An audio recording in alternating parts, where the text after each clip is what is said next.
Bilmesen alıp mı? Bilmesen alıp. Кичинемден эле ушу Советскийге барып машыгып келет элек, барып келип. Жол узактыгын баргызбай калдык эле. Ошол жакта кылып, Волни Барбада кылып жүрүп. Кийин Москвага кеттик, ошол жакта кылдык. Москвада Бойцовский клуб жаш күчтө тренировка кылып жүрдүм Айбек Мусаевдин колуна. Бойлорго түшүп аттык.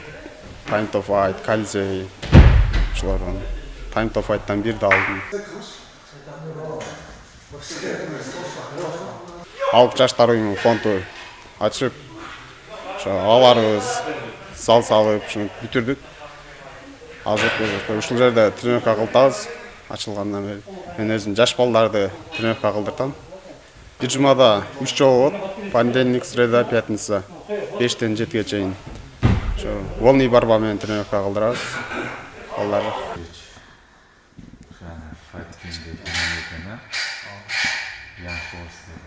Жарыктарда, обедтерде иштерибиз, жумуштарыбызды бүтүрөбүз. Кечке мал саат 7-де уже спортзалга келип, как обычно саат 9-га чейин 2 саат тренировка кылып, убактыбыздан теке кетирбей өзүбүздүн ден соолугубузга дагы кыйла жардам болуп атат. Bundan алдың спортзал жабык маалында, спортзал жок маалында биз жөн эле көчөдө жүрүп, балдар менен айланып эле жүрө берчүбүз. Азыр эми спортзал болуп калып, Кудайга шүгүр, бардык спортзалга убактыбызды коротуп калдык. Бизден деле көмөк болду, биздин балдар келип спортзалды тазалап, кага турган жерлерин кагышып, жасай турган жерлерин жасаштык. Дагы акчалай кичине жардамдардан колубуздан келишинче жардам кылдык.